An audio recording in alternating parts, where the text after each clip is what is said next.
Hello again, everybody. Welcome back to the Red Bull Ring and welcome to another round of the 2021 Renault Sports Series Clio Cup Europe. My name is Chaz Draycott and I'm going to be guiding you through this afternoon's action in this beautiful, beautiful part of Austria, the Styrian Mountains, an absolute treat for us this weekend. You can see there the circuit itself is just over 4 kilometres. Looks like it's a relatively simple shape from any track map that you look at here at the what used to be known as the A1 ring, now of course the Red Bull Ring. Also, I believe used to be known as the Österreich Ring as well. But it's filled today with 36 very colourful Clios. You can see our wonderful grid that we've had the absolute pleasure of watching this season and that I've had the absolute pleasure of commentating on, all raring to go. It's going to be a very interesting encounter this afternoon. A few differences to yesterday's race, which we will go over as the race goes on. One talking point from yesterday's race, of course, the incident between Anthony Girardot in the number 5 car and Gabriele Torelli. A huge shunt going into turn 1 meant that Girardot was excluded from the race result. He was black flagged, and Gabriele Torelli was, of course, in the barrier with a lot of damage. The team have done a fantastic job, though, at Faro Racing and turned that thing around to actually get it back out on the grid for today's race. He is starting down in 15th position, though, so he's going to have a lot of work to do, but he will be pretty pleased to at least have been out there. Here is your grid then. Anthony Girardot on pole position alongside yesterday's race winner, returning to the championship, Philippe Gelmini. I caught up with him earlier and he was very, very pleased with yesterday's result and said he thoroughly enjoyed it. Marc Guillot and David Pouget make up a very interesting row 2 ahead of Kevin Jimenez and Andreas Stuckey. Then it's Thomas Pekar alongside the highest gentleman driver in the field, which is Sebastien Scalera. Nicolas Milan started at the back of the grid after an engine issue yesterday. He now starts on row 5 alongside Felipe Berto. Then it's Jerzy Spinkovic, David Payot, Alessio Alcidi, Henrik Seibel, Gabriele Torelli, as I mentioned, 15th ahead of Gustavo Sandrucci. Then it's Lorenzo Nicoli, 17th, and Stefan Polderman will line up in 18th place. Behind them, Antonio Herrerias with Massimiliano Danetti, and René Steenmetz is 21st ahead of Lionel Viguier.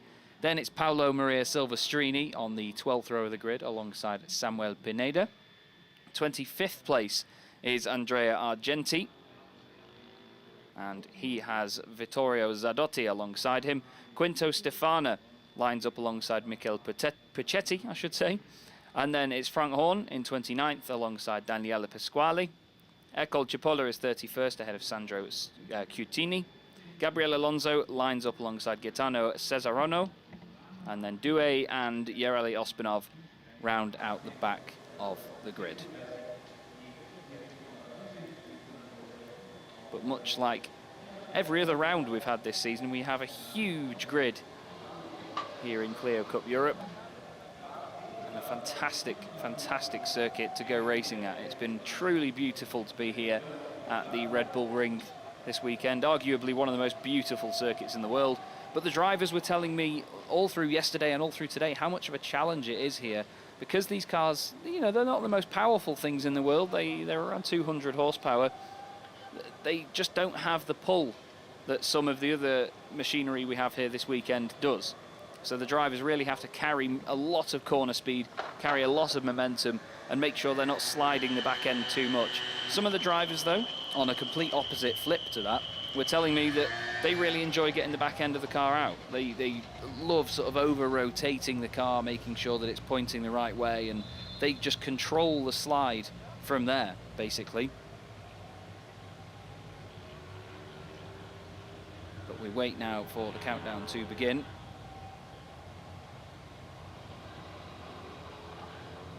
And the race will be underway in just a few minutes. Yesterday's race winner, as mentioned, was Philippe Gelmini.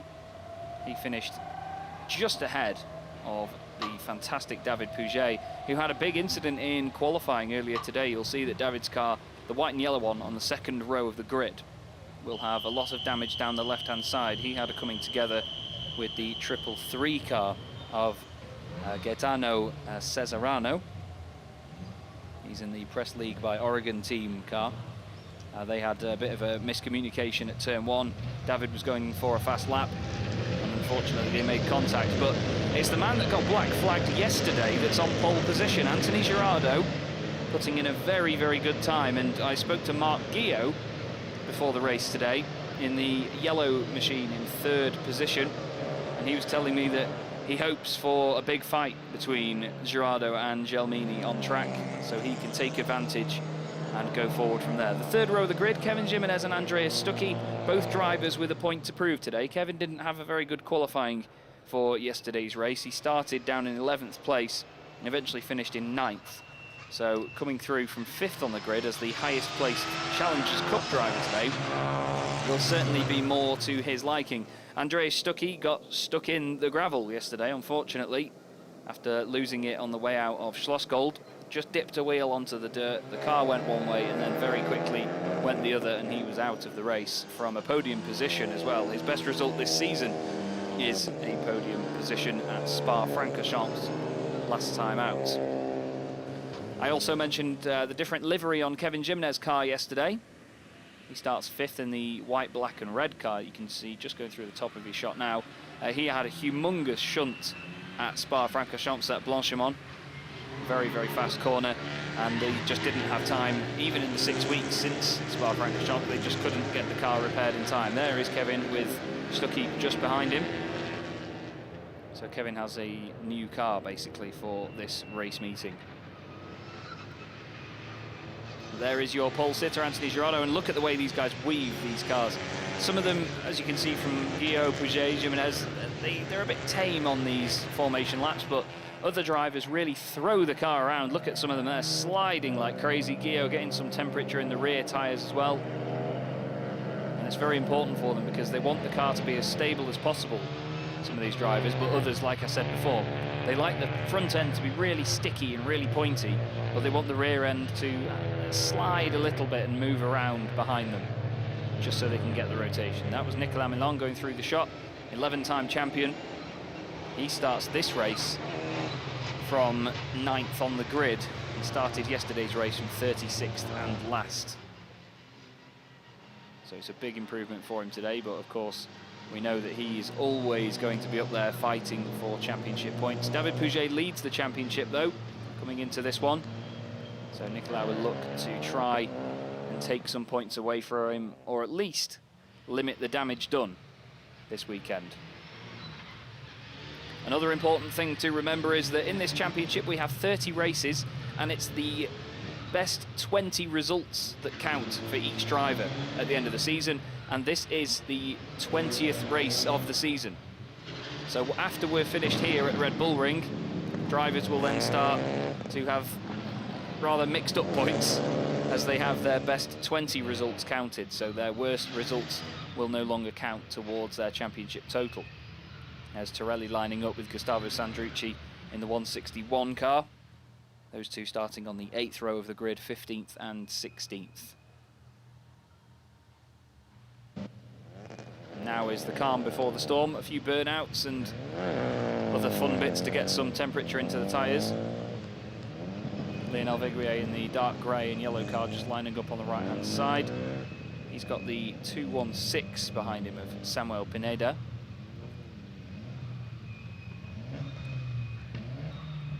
Some drivers revving the engines. Bit of pop and bang as they backfire. But the lights are about to come on any moment now. Green flag at the back, the lights come on. And race 2 of the weekend at Red Bull Ring gets underway. Looks like a clean start for Girardeau. Philippe Gelmini has another nightmare start. He said to me earlier today he needs to work on his starts. Looks like he hasn't lost as many positions as he did yesterday though, but Girardeau leads them down into turn 1. And down the inside, very sideways there. Wow, that was very, very sideways from Philippe Gelmini. Everybody else darting around, bobbling about all over the curbs like a load of skittles coming out of turn 1. We've got, okay, that's Philippe Gelmini all over the grass. 3 wide with a couple of other cars in there, I believe. One of them is that now it used to be Thibaut Bossi's car. It's Sebasti Scalera, Jerzy Spinkovic in there. Spinkovic goes out wide. Lorenzo Nicoli just behind him as well. There's more cars going wide. I believe one of them was Steenmetz. Potentially Polderman actually as well. Those two teammates, but Girardeau leads. Doing a great job at the moment from Gelmini and Guillaume. He's got Pouget behind him. Nicolas Milan already up to 5th position. Fantastic start from Nicolas. He's done exactly what he needed to do. Now he can try and fight. Oh, there's a car sideways. There's a car clipped the gravel. I'm not sure if it went the other way. Maybe saved it. Looked to me like it might have been... It wasn't Jerzy Spinkovic. Could that have been Torelli? Torelli was going slowly for a second there. I'm not sure whether he just got caught up in the aftermath. Spinkovic and Nicoli go out wide. Sandrucci goes through down the inside. Torelli goes through as well. Spinkovic's car looked like it's got some smoke coming off it. It certainly does. There's bodywork rubbing on a tyre. Lorenzo Nicoli all over the back of him now. 3 wide almost with Torelli. There's the very famous bull in the background. Leaders go through the second to last corner at Rindt. Who was that going very, very wide? Incident at turn 4 is under investigation apparently. And that would have been down at Schlossgold. Look at that diving out there. Paolo Maria Silvestrini in the PMA car. And that is Argenti round the outside of Stefan Polderman, giving each other a real workover on the exit. Lionel Viguier's got the run on those guys as well, and just behind, I believe that might have been the number 69 of Quinto Stefana, getting a good run on them as well. There's David Payot in the neon yellow and blue cars, just slotting in there as the 2-1-3 of Antonio Herrerias, and there is Viguier and Polderman. Argenti now behind them. Viguier's compromised his run massively. Now let's see what they do here then. 2 by 2 as they come up towards Remus. Look how steep it is here. Honestly, until you've been here at the Red Bull Ring, you do not realise how steep that is. Big lock up there, I think, from Torelli in the middle of the pack. He's trying to have a fight there with the 2-1-3 of Antonio Herrerias. And now we have Gelmini having a look down the inside of Gerardo for the lead. Guillaume, I've said all season that his car really moves around on the brakes a lot more than other people's cars. And it certainly looked like it there as they hit the brakes into Schlossgold. Stuckey is holding off Pekar and Berto. We've got 3 trios really running at the moment. Clio trio. Alessandro Sebasti Scalera doing a fantastic job, by the way, in the gentleman drivers category. He's the highest placed there in 10th. The next gentleman driver back from him is René Steenmetz in 18th position. So he's going very well. Looked like Argenti was on the gravel for a moment there. Just having a real work over. Some of these guys working very hard. Sorry, it was Stuckey that was on the gravel. Apologies, because he's trying to fight off Thomas Pekar. Pekar round the outside. Lovely stuff. Stuckey says, not on your life. He's put his nose back down the inside. Doesn't work for him. Pekar gets the run, but now watch everybody else slipstream him up towards turn 1. You've got Berto getting a push from Sebasti Scalera, who's got David Payot watching just behind. Gerardo holds onto the lead. Berto just nipping out of the gap. Look at them skating round turn 1. We've got that usual battle now, which is some GPA racing cars against 3 Milan competition cars. And the PMA machine, PMA motorsport car of Gelmini. He's been racing in TCR Europe this season, and he's returned to Clio Cup after being the 2019 Clio Cup Italy champion, but in the older Clio. He's done a fantastic job, though, at showing what he's made of here. Now that's Zadotti, I believe. And Quinto Stefana getting a real old smack in the side there. It was Zadotti, the aggressor that time round. Looks like he just locked it up on the brakes. But we've got the top 6 now breaking away. Then it's Thomas Pekar, with just about everybody else queuing up behind him. We've had a black flag for car 21, which is Stefan Polderman, for disrespecting track limits. Through Rauch they go. Through the next left-hander at Wirth. Guillaume's car again dancing around. And that turn 9 incident we saw a moment ago with Quinto Stefana is under investigation. Quinto lost a handful of positions from it, so we won't be too happy with that one. Over the crest of the hill they come. Beautiful scenery here at the Red Bull Ring. It's absolutely phenomenal. Down the hill into the final corner once again. Looks to me like Jimenez has dropped off that top 5 actually on this lap. Pekar very sideways all over the place as they come into the final corner. Sebasti Scalera now holding on ahead of Sandrucci, but look at the run that Berto's got. The pink, yellow and green car, Filippo Berto, gets a great run out of the final corner on Andreas Stuckey. And he's put it down the inside. He moves over to make sure that Stuckey goes all the way over. Spinkovic making a move in the background as well. I think he was going to try and go past. Was that Torelli? It is. There they are. Hello. Torelli very, very wide. Nicoli there with damage on the front left of his car as well. Great battles all the way through the field again here in Clio Cup Europe, and this is going to continue for the entire race. Let me tell you that for free. Now Berto looking down the inside of Pekar on the right-hand side in the orange car. Big lock-up from Thomas Pekar. Berto does get his nose down the inside, and that is Sandrucci shoving his nose down the inside of Scalera. And now Milan doesn't look like he can do too much about David Pouget right now. But I imagine for the championship he's just playing it safe. As this again, Pekar, Berto, Stuckey, Scalera and Payot. Now Berto and Pekar are still side by side here. All they're doing is holding themselves up. We've got a black and white flag for Jerzy Spinkovic for disrespecting track limits, and now for cars 10 and 12, that's Nicoli and Torelli. Bit of dust being kicked up there by somebody, I'm quite sure who that would have been. Look at Berto around the outside. The car just on 3 wheels as he goes through Wirth. Now they go through the right, down to Rint corner. Look at Stuckey pushing Berto on the way into there.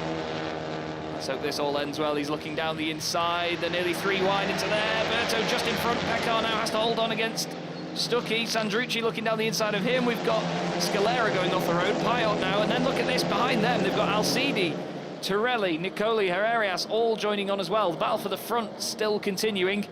And it's Gelmini down the inside of Gerardo. Gerardo goes to turn in. Gelmini's there, and Gelmini has the lead. Beautiful stuff from Philippe Gelmini, but Gerardo's got a great run on the exit. So too has David Pouget. Tries to box in Marc Guillot in the yellow car. No, not the white and yellow one, the yellow one. And now Nicolas Milan's going to get a good run as well. He's thinking, you remember Paul Ricard when you went around the both of us? Yeah, watch this. Now Nicolas Milan actually looks down the inside. Doesn't work for him, but can he get the inside on Pouget? Guillot pushes Pouget out wide. There's no other word for it. He pushed him out wide. And now Milan's going to get down the inside. Here's the rest of the rabble on their way in to the right-hander at Remus. I must admit, though, while the battling is very, very fierce right now, these guys are keeping it nice and clean, really, on most accounts. Milan down the inside of Pouget. Pouget has a big lock-up, tries to get a cutback, though. Milan has to brake to not hit Guillot. And through he goes. Is he going to make it stick? He's running out wide to keep Milan on the inside. Looks like Milan carried a bit of speed into there over Pouget. The two of them rubbing panels together through Rauch into Wirth. You can see Pouget's wing mirror folded in from the contact with Guillot. That car is already walking wounded, to be honest. Great battling. These two are fighting for the championship lead as well overall. Out of over 80 drivers that have competed this season. Oh, David Payot is dropping down the order. Payot in the number 128 car. It's his first race of the season, or his first race meeting of the season, I should say. And he's dropping down the order very, very quickly. Looks like he has gone through the second sector now, but unfortunately he's down to 24th place. That's a real shame for David. The fight still continues up front. Gelmini using all of the road. I did ask him about the track limits, and he said he wasn't really gaining an advantage. It was talked about in the driver's briefing. He wasn't really gaining enough from it to actually be considered an abuse of track limits. So he continues to do it because it's on corner entry rather than corner exit. And Gerardo now, as you could see a moment ago, was copying him that little bit. Just over 15 minutes of the race to go, and then another lap. Look at the pressure that Gerardo is putting on right now, sticking right under the little rear wing. And look at that slow motion there. Stuckey, look at that, the tyre almost coming off the rim as he goes around turn 1. These cars really are prone to getting up on 2 wheels, and they look fantastic doing it. You can hear them shuffling around on the brakes as they slam on the anchors down into Schlossgold. It's a long, long run down there. And we've got a 10-second penalty for Jerzy Spinkovic in the 125 car. He's been doing so well in the Challengers Cup, but he's got a 10-second penalty. And we have a 15-second penalty for Massimiliano Danetti for track limits as well. So the penalty's being given out thick and fast at the moment here at the Red Bull Ring. But we've had a lot of warnings and all sorts about it this weekend in multiple series as well. I've been watching the other championships that are racing here this weekend, and there's been a number of track limits, but you know, the drivers are left to their own devices with it. If they want to abuse it, then that's their own problem. Looks like Paolo Maria Silvestrini is dropping down the order for some reason. didn't complete the first sector, and now he's down outside of the top 30. But Gelmini now is doing what he did yesterday. He's just driving away from the guys behind him. It seemed like nobody could stick with him yesterday. He said it certainly wasn't the easiest thing to do, but he certainly enjoyed himself. He says he loves driving these cars. Pouget is still in front of Milan. This is what happened further down the order. Oh, that's Alessio Alcidi off the road. There's contact further up in front as well. And whoa, there's some action kicking off. That's Paolo Maria Silvestrini. He's gone way, way off the circuit. He's almost in Germany. He's gone that far off the circuit. Manages to use the escape road there. You can see the marshal saying on the radio, flipping heck, that was a close one. And we have more black and white flags, cars 16 and 46. That's Lionel Viguier and Douay for disrespecting track limits. You can tell how hard these drivers are pushing, though. They are not leaving anything on the table. And that's why we, and I, love Clio Cup Europe. These drivers, they throw everything at this championship. You know, even when you see in the paddock the massive effort that they put together to just fix the cars and just even fix the minor cosmetic dents and scrapes that these cars have. You know, they all really do love doing what they do, and it's very, very competitive. But this guy at the moment, Philippe Gelmini, TCR Europe driver this year, 2019 Clio Cup Italy champion, returning to the championship for this round, and he believes this round only. But what a way to make an impression on the championship. Pole position yesterday and a race win. Second place on the grid today. He currently leads us with 12 minutes to go. We've got another 10-second penalty. This time for car number 88, which is Frank Horn. Really nice guy, Frank. Have a good chat with him every race weekend when I'm here. Really, really nice guy. Always smiling no matter what's gone on. Now look, Guillaume closing in on Gerardo a little bit here. He started using the track limits as well. Lovely shot as they come through the first corner. It's very difficult for them there. Guillaume flashing the lights now, trying everything he can. Now him and Gerardo are teammates at Milan competition. So it seems like he's not too bothered about working together. They have been told before, you know, race each other, get on with it. You know, there's no point messing about too much. It was good teamwork by by Guillaume earlier to sort of keep Pouget out wide while Milan came down the inside. But now Gerardo all of a sudden is attacking the back of Philippe Gelmini. Across the line last time, the top 5 were covered by less than 2 seconds. Top 20 covered by less than 20 seconds. There's the top 3. Gerardo gets his nose down the inside, nearly contact, but Gelmini gets a good run off the corner. That was very, very close there for Gerardo. He's on his best behaviour today, is Anthony, because he had that big shunt yesterday with Torelli, ultimately taking Torelli out of the race. Gabriel's made his way up to 11th position after starting 15th. So he's not had a bad drive, but Jimenez, just off the back of this train, leads the Challengers Cup from Filippo Berto. Started 10th on the grid, he's up to 7th. So there's been some good progress so far by a number of these drivers. Into Rindt they go. Top 3 absolutely glued together, and then just behind them we have our 2 championship protagonists fighting one another, maybe just trying to catch back up. Pouget staying ahead of Milan at the moment. Doesn't look like Nicolas making too many advances. He just wants to work together to go forward. Now Gerardo down the inside of Gelmini. Gelmini thinks, right, stuff it, I'm going over there. Big wobble and a big lock up, and he's given that one away. Does he get a run out of the first corner? Doesn't look like it. No, Gerardo has it.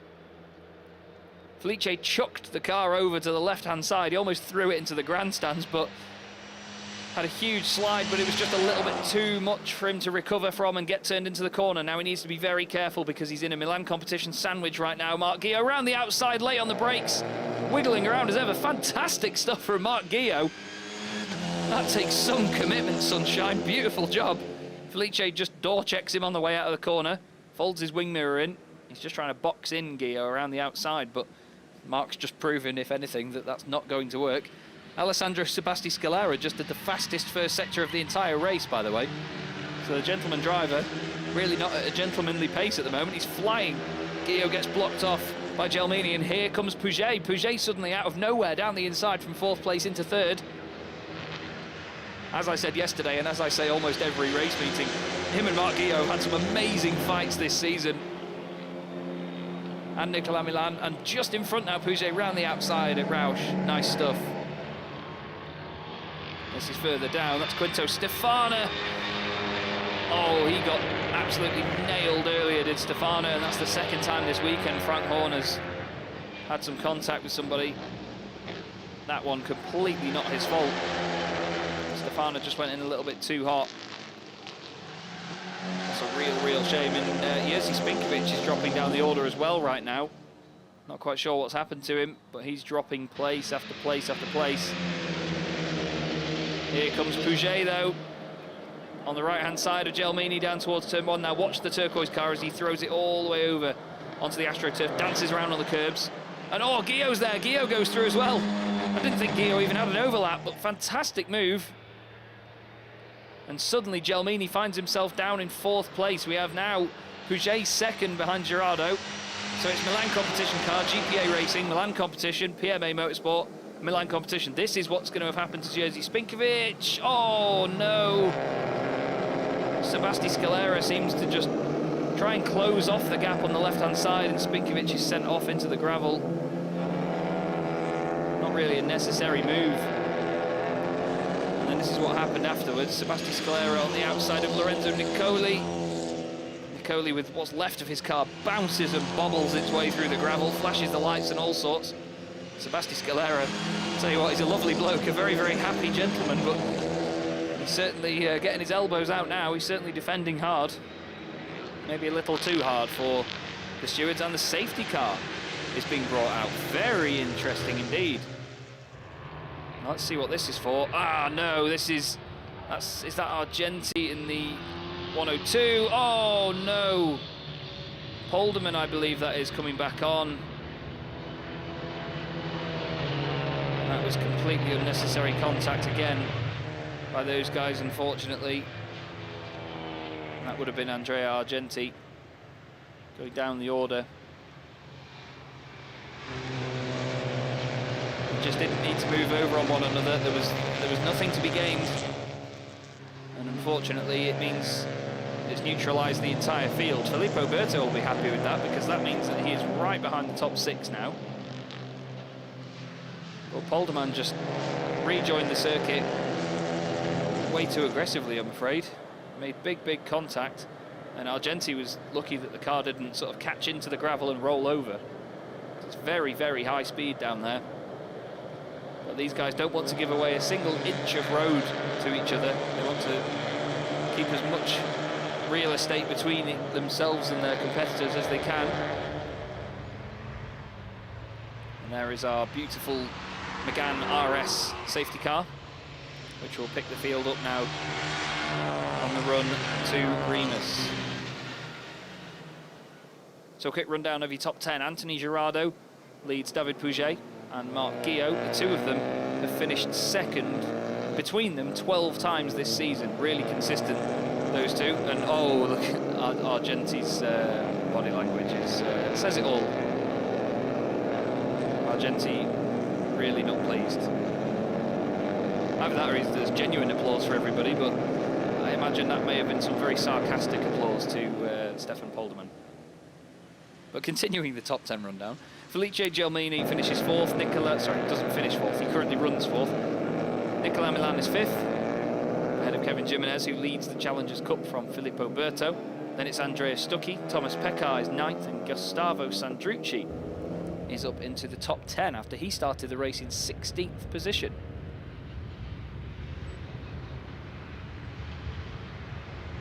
So less than 5 minutes to go now. I can see Argenti's car out of the window of the commentary box. And they've got the tractor over there now to recover that. They're just going to drag it out of the gravel. Now you'll probably be thinking, you know, why can't they just push the car out of the gravel? But honestly, if you've ever walked in a gravel trap at a racing circuit, honestly, you'll agree that they are so deep and they are so abrasive. It's incredible.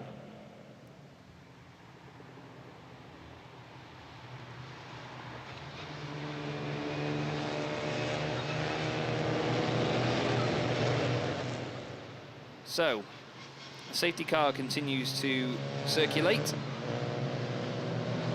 And I've just had a message through. Very interesting message. I've not heard of this before, but the full race is under investigation. The drivers are not allowed to leave the circuit. Wow. So, drama then this afternoon here at the Red Bull Ring. But you've got to love it. This is motorsport, and it is always frantic. You never know what to expect.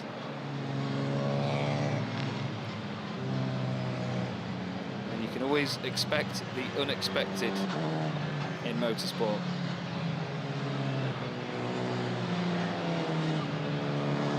So 3 minutes and a lap still to go. And hopefully Argenti's car will have been moved quite quickly. I can see the tractor moving back now into position. I think Argenti may have actually carried on, you know. You can see the tractor there going back behind the barriers, so I believe Argenti may have actually circulated. I'll confirm that and tell you if I see him coming back down the hill from outside of the window.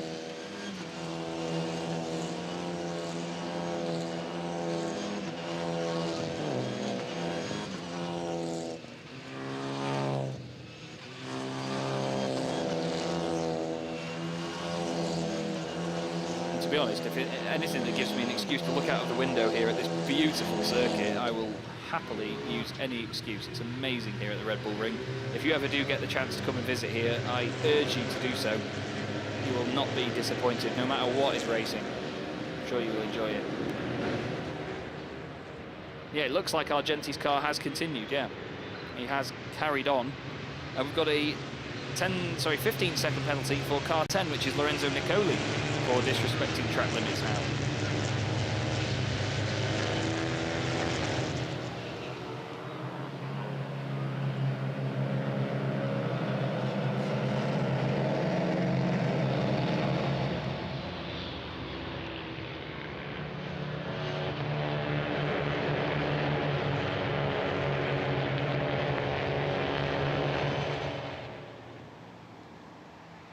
So we're just waiting now for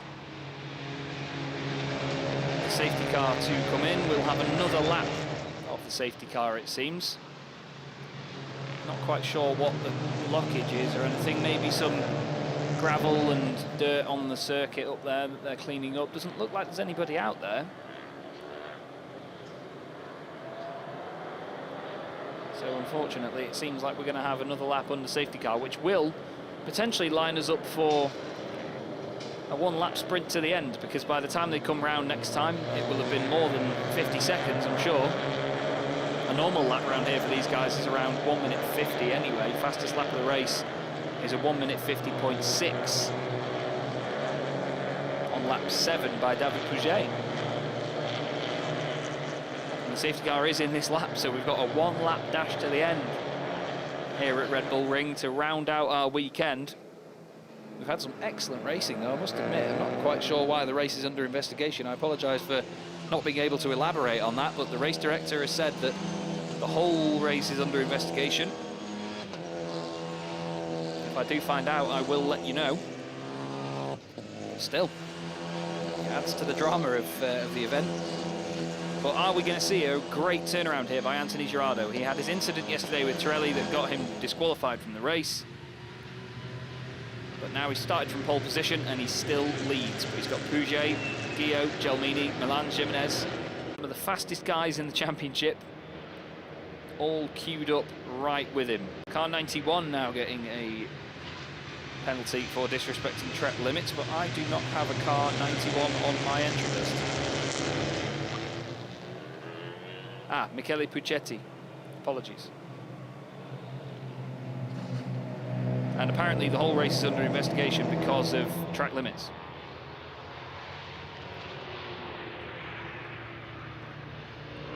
So everybody is going to be looked at, and as mentioned, drivers are not allowed to leave the circuit, so everybody's going to get a little slap on the wrists. But aside from that, it's time to go racing again, and Girardo has done that. He has bolted out of the gates, and he's got a good old gap ahead of Pouget as they go into the final corner then. 1 lap to go here at the Red Bull Ring this weekend in the 2021 Clio Cup Europe. And Guillaume is tucked right up behind Pouget for second place. Pouget's finished second 7 times this season. Guillaume has finished second 5 times this season. Pouget has 5 wins, Guillaume has 3. Pouget second in the championship, Guillaume third. But now, Guillaume's second in the race on 2 wheels, pushes Pouget out wide, bobbles around over the sausage curb. Gelmini's going to get a great run on the pair of them there. Look at them, 2 wheels again. That was Alessandro Sebasti Scalera. Now Gelmini all over the back of Guillaume, wants to look down the inside of him. Still does so. No, he says, not on your life. Around the outside he goes at Pouget, late on the brakes. Wiggles around Berto nearly into the back of Jimenez. Thomas Pekar gets 2 wheels off the ground as he goes through Remus. David Payot gets a cutback on Lorenzo Nicoli. Everybody else seemingly making it through okay.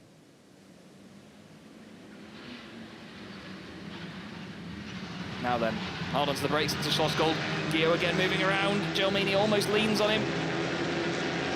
Oh, there's a bit of contact on the exit. Gelmini sort of squeezes him out of the way. Now Nicolas Milan's going to come through as well. He takes the freebie, thank you very much. Messi. But Guillaume says no, not you either. Down the inside. Lovely stuff from Marc Guillaume. He may be the team manager racer, is Nicolas Milan, or player manager as David Addison calls him, or the patron.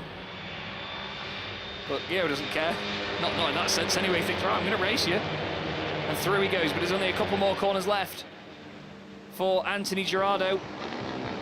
As mentioned, he had a nightmare yesterday after having the incident with Torelli, which disqualified him from the first race. David Pouget finished second yesterday, and he's going to do it again by the look of it. Gets a nice clean run out of the final corner, and Girardot takes his 4th race win of the season in the 2021 Clio Cup Europe. Gelmini and Guillaume to the line, very, very close. Milan beats Jimenez across the line, who wins the Challengers Cup. Alessandro Sebasti Scalera, who finishes 13th overall, wins the Gentleman Drivers category. Great job from him this weekend. He's had a real good run. We'll just wait for any penalties and the like to filter their way through the timing screens. But Anthony Girardot, much like Felipe Gelmini did yesterday, got everything right in that race. Absolutely everything right. Now this is a bit of shenanigans further down. That's Coutinho down the inside of Spinkovic, and to be honest, I was speaking to Spinkovic's father just before the race earlier, and he was saying how well he's been doing. And to be honest, this race, it's not been his fault. It's been all out of his grasp by the look of it. Everybody else seeming to want to pile into him, unfortunately, so they're going to have a lot of repairs to do before we go to Valencia in a week's time, exactly a week. Anthony Girardot for Milan competition takes his 4th win of the season, and a very well-deserved one at that. So here is your result then. Anthony Girardot wins from David Pouget. Felipe Gelmini gets another podium. Fantastic return to the championship for him. Guillaume ends up 4th ahead of Milan with Jimenez and Filippo Berto. Then it's Andreas Stuckey, Thomas Pekar, Gustavo Sandrucci rounds out the top 10 for Progetto E20 Motorsport. Ahead of Gabriel Torelli, Antonio Herrerias, and Alessandro Sebasti Scalera wins the Gentleman Drivers category. David Payot is in the Challengers Cup in 14th place. Behind him was Henrik Seibel in the 51 car, Alessio Alcidi in car 38, ahead of Paolo Maria Silvestrini, who had that incident earlier on, Lionel Viguier and Urali Ospanov, who did a great drive to come through the order. Actually, he started at the back of the grid in 36th, so to finish 19th, what a great effort that is. Vittorio Zadotti finishes in 20th, ahead of Douay, Samuel Pineda, then it's Sandro Coutinho, Stefan Polderman, René Steenmetz just behind him, and it's Daniel Pasquali, Ercole Cipolla, Michele Puccetti. Lorenzo Nicoli finishes 29th after his penalties, ahead of Massimiliano Danetti, and it's Gaetano Cesarono, Gabriel Alonso, and Jerzy Spinkovic finishes 33rd ahead of Frank Horn, 34th. Argenti and Stefana were the drivers not classified.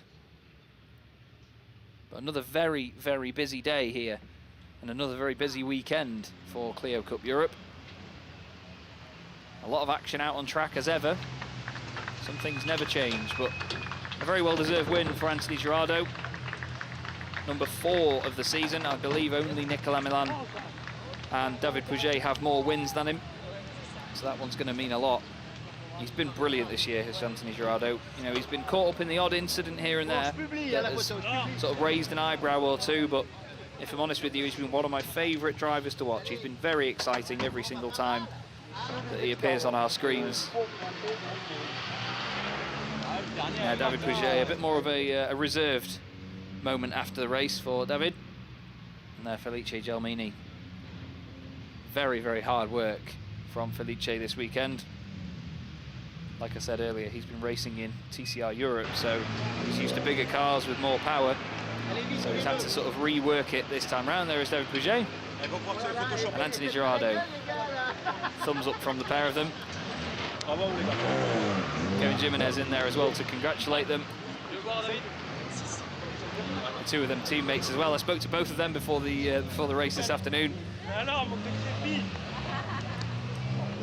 And a really, really strong effort that from Girardot. Like I say, when you have a day like yesterday where you qualify pretty well, I mean, for yesterday's race, he actually, no, he had a nightmare of qualifying yesterday. He qualified 12th. Apologies, it was his race performance that was great. He was going so well, fighting for podium spots, and then had the incident with Torelli.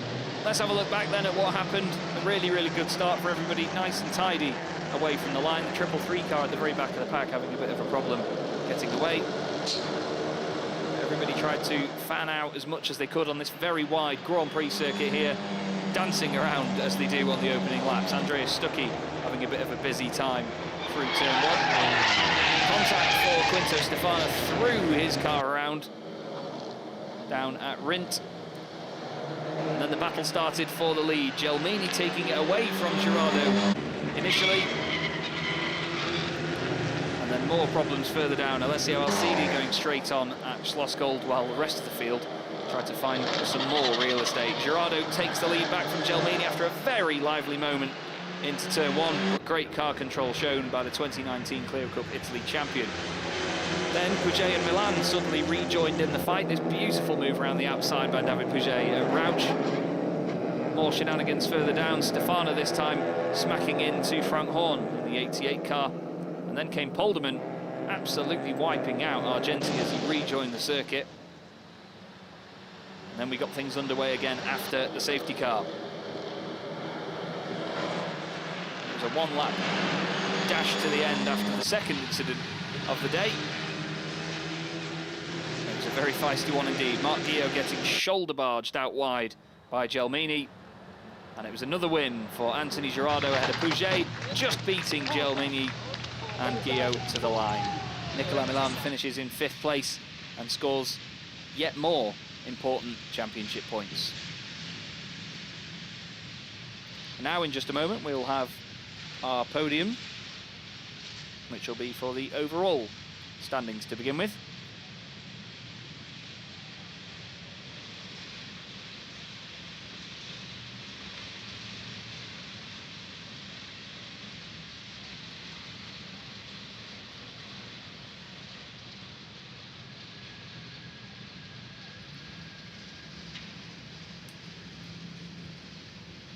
So as everybody I can see now in the pit lane, everything being packed away, all the cars, and you can probably hear all the trailers and trolleys and things being moved very, very quickly down the pit lane. Everyone rushes back to the paddock to not just assess what went on there, but also get ready for the next race of the weekend. The Italian Formula 4 Championship is taking to the track after the Clio, so the pit lane is an absolute buzz of activity right now from what I can see. And I can also see the drivers preparing to go out onto the podium. We're going to have just the overall podium for you this afternoon. And I can see the first man that will take to the step on the right-hand side, ready to collect his trophy. And that is the Italian star that has returned to the championship, Philippe Gelmini. He's been driving the car that his father was racing earlier on in the season, and then he suddenly arrived back on the scene on Saturday with an amazing performance to put the car on pole position by some 0.7 of a second. Everybody else before that point was usually separated by less than a tenth. So it was incredible to see such a dominant lap time. Now, I've just noticed as well that the next race that's taken to the circuit has been declared a wet race. So apparently it's raining out there right now. It doesn't look like it to me. I can't see anything even on the screen from where we're looking at the podium, but apparently it's raining, so this next race has been declared a wet race. So maybe that explains. Anyway, we have to go for now, I'm afraid, but thank you very much for joining us, everybody. I've been Chaz Draycott. This has been Clio Cup Europe, and we will see you again very, very soon. We will see you at Valencia next time round.